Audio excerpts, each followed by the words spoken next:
Terima kasih pagi hari ini kami terbuka pada Tuhan. Tuhanlah kesegaran kami yang sejati, menyegarkan hayat kami Tuhan. Terima kasih Kau menggembalakan jiwa kami yang rumit ini, sehingga kami menjadi orang-orang yang menggembalakan. Terima kasih Tuhan.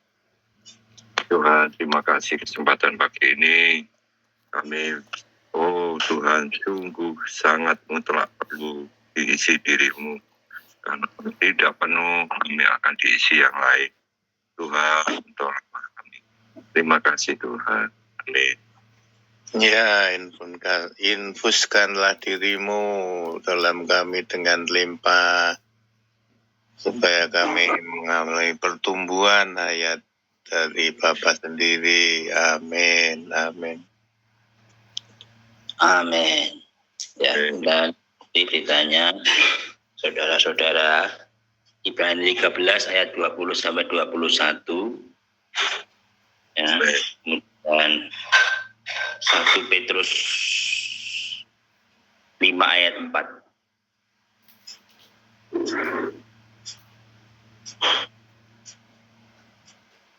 Kita baca ayat-ayatnya. Ibrani 13 ayat 20 sampai 21. Kiranya Allah damai sejahtera yang dengan darah perjanjian yang kekal telah membawa kembali dari antara orang mati Gembala agung segala domba, bagi dialah kemuliaan sampai selama-lamanya. 1 Petrus 5 ayat 4. Apabila Gembala agung datang, maka kamu akan menerima mahkota kemuliaan yang tidak dapat layu. Amin. Ya, kan? 1 Petrus 5 ayat 4. Apabila Gembala agung datang. Amin. Apabila Gembala agung datang. Apabila Gembala agung datang. Ya, apabila Gembala agung datang, kamu akan menerima mahkota. Tuhan, apabila Engkau datang Tuhan, kami akan menerima mahkota kemuliaan. Kami akan menerima mahkota kemuliaan. Puji Tuhan, saudara-saudara, kita akan menerima mahkota kemuliaan. Kamu akan menerima mahkota kemuliaan. Mahkota kemuliaan yang tidak dapat layu. Ya, mahkota kemuliaan yang tidak dapat layu. Puji Tuhan, kita akan menerima mahkota kemuliaan yang tidak dapat layu.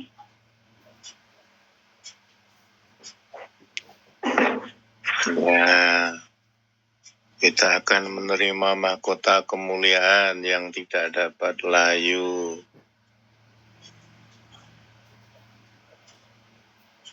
Ya, mahkota kemuliaan yang tidak dapat layu. Ya, mahkota kemuliaan yang tidak dapat layu.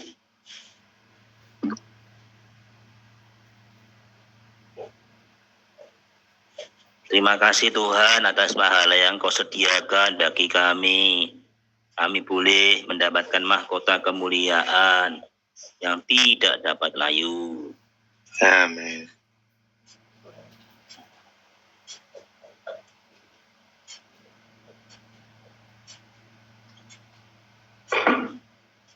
Satu Petrus 5 ayat 4. Apabila Gembala agung datang, maka kamu akan menerima mahkota kemuliaan yang tidak dapat layu.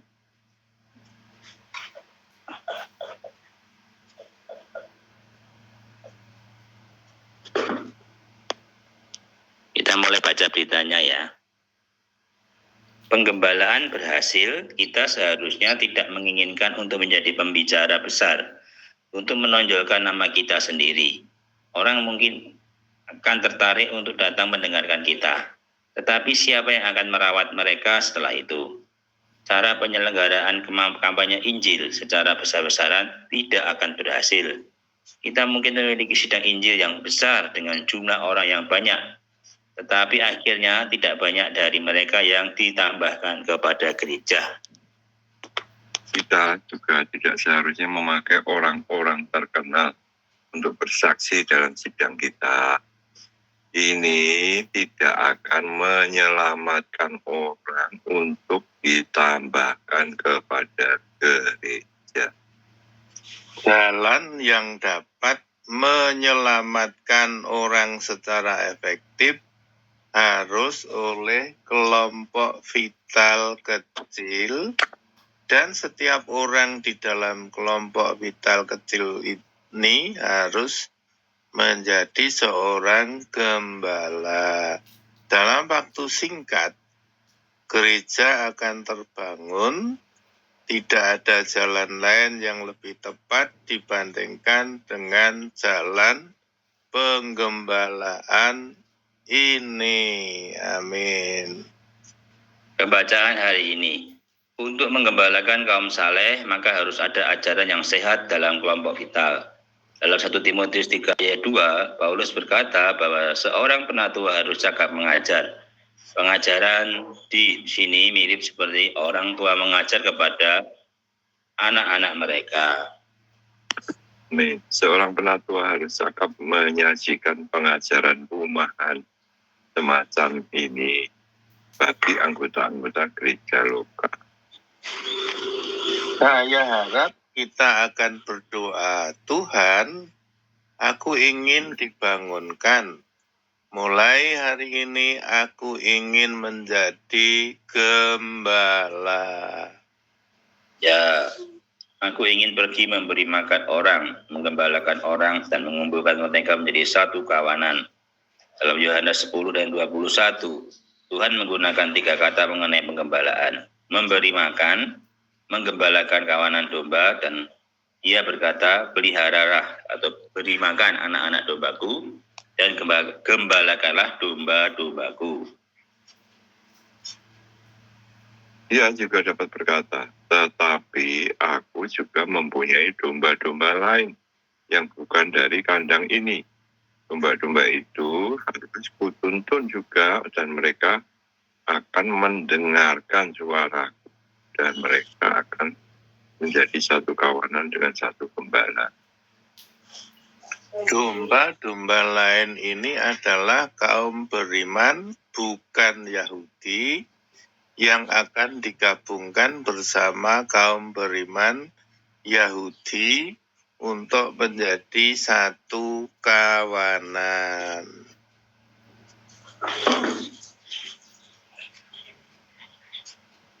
Ya, Tuhan menggunakan perkataan kawanan atau flock sebagai kata beda.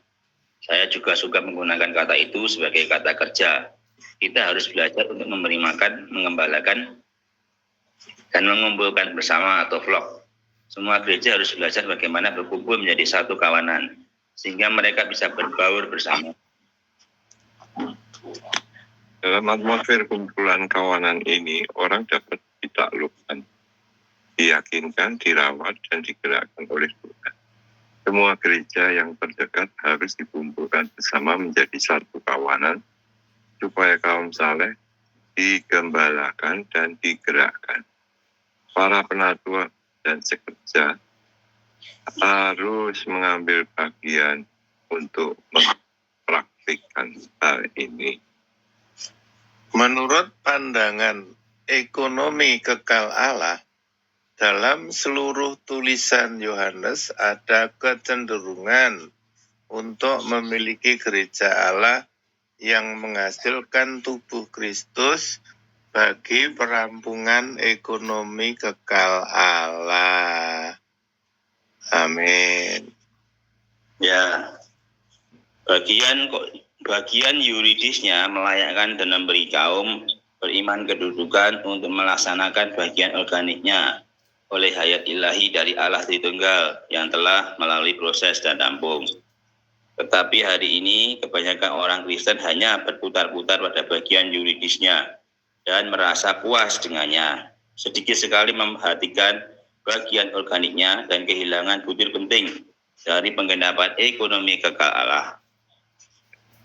Keperluan utama pemulihan Tuhan hari ini bukan untuk bertahan dalam kepuasan terhadap bagian yuridisnya, melainkan bergerak maju untuk melaksanakan bagian organiknya, sehingga memungkinkan untuk merampungkan ego. Jalan satu-satunya yang dapat kita ambil ialah jalan pemulihan Tuhan. Kita harus bangkit untuk mencari Tuhan, sehingga kita bisa menjadi pemenang-pemenang untuk menghasilkan pembangunan tubuh Kristus. Maka Tuhan akan memiliki suatu jalan untuk merampungkan zaman ini dan membawa masuk kerajaannya untuk merayakan hari pernikahannya bagi kedambaan dan kepuasannya. Dan akhirnya hal ini akan merampungkan tujuan kekalnya Yerusalem baru di dalam langit baru dan bumi baru. Oh, si Tuhan.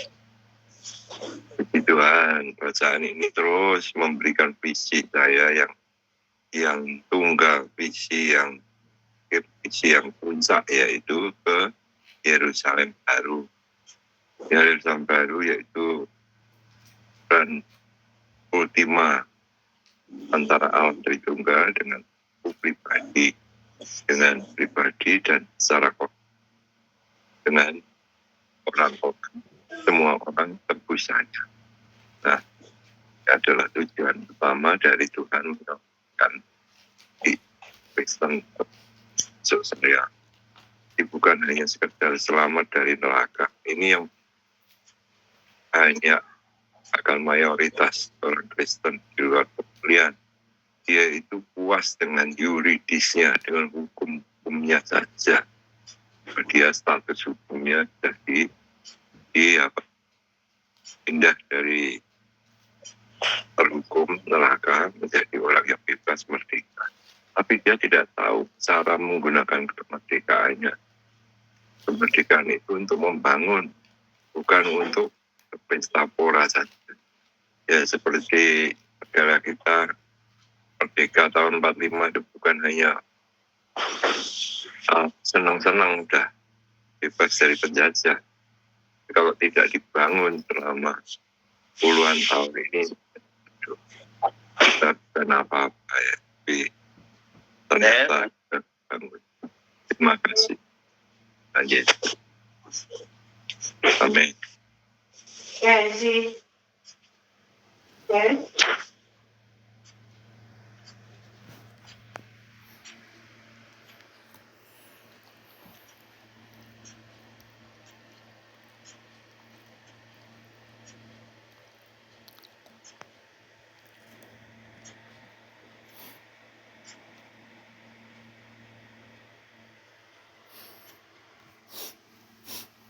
Ya, puji Tuhan.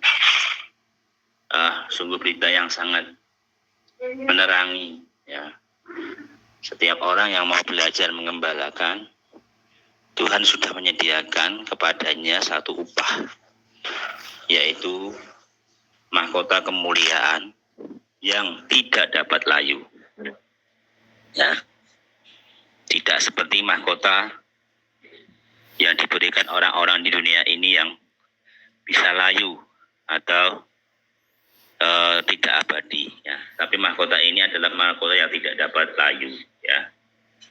Karena itu hari ini motivasi kita, keinginan kita, ya, cuma satu, yaitu kita boleh belajar menjadi orang-orang yang mengembalakan kawanan domba ini, ya, bagi kepentingan Allah, ya.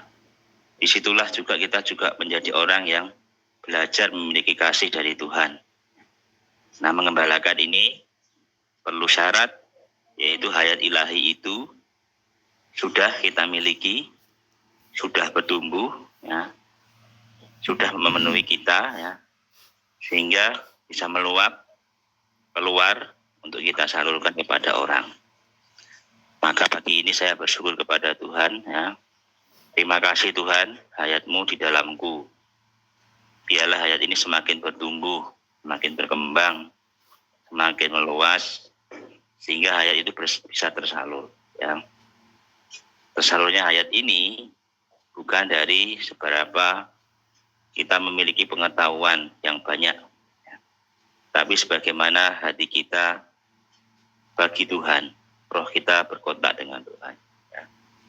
Puji Tuhan, ya. Tuhan membawa kita pada pengalaman hari ini di dalam satu kelompok-kelompok kecil, ya. Di situ kita perlu mengambil fungsi, ya, sebagai gembala yang menyalurkan kekayaan Kristus, ya. Puji Tuhan, kita sudah ada dalam praktek ini. Semoga pahala yang sudah sediakan, yaitu mahkota yang tidak dapat layu, menjadi bagian kita. Ya, saya juga diterangi, ya, ada istilah tampak tubuh atau tampak ego, ya.